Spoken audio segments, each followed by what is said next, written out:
Ukraine's armed forces have spent 3 years learning how to wage a modern drone war. And the country's top drone commander says it's the kind of combat the armies of NATO are not yet prepared to fight and need to be. From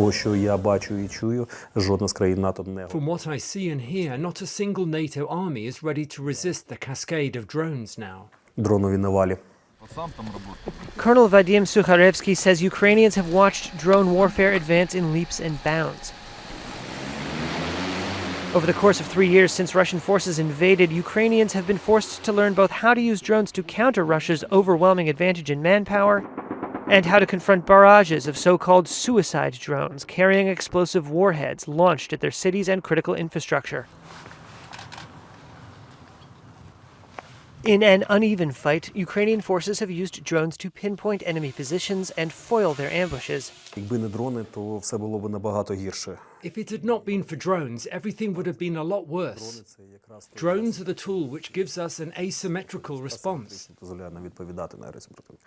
The enemy is larger, stronger, and on the attack, and he doesn't value his soldiers' lives.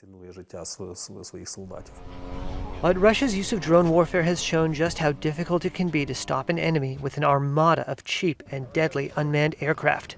Russia has deployed variants of the long-range Iranian-designed Shahed drone, which carries an explosive warhead. A Shahed can cost tens of thousands of dollars, but an interceptor missile to shoot one down can cost 10 times that.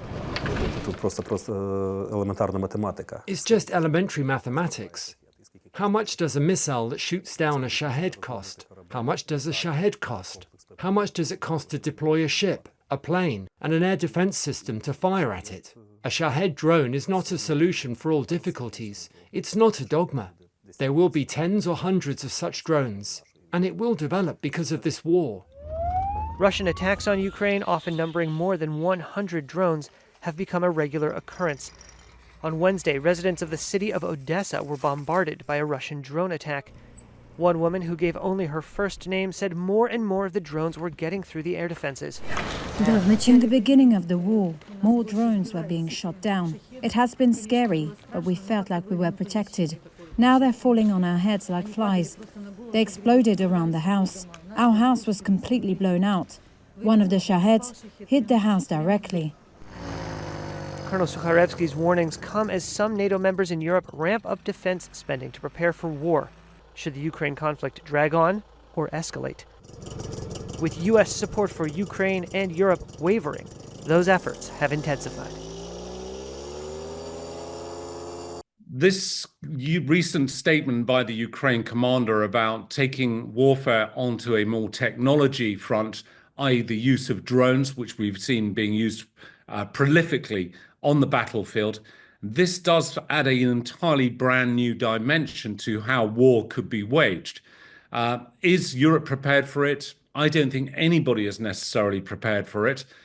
This is a technology that has advanced incredibly quickly in its deployment or its adaptation to the battlefield from what was once just a consumer item or toy, if you like, or used purely for reconnaissance purposes of gathering and obtaining aerial photography. The deployment of armaments via these drones, which Ukraine is as prolific at using as Russia is, so both are equally involved in this, in using this platform of attack.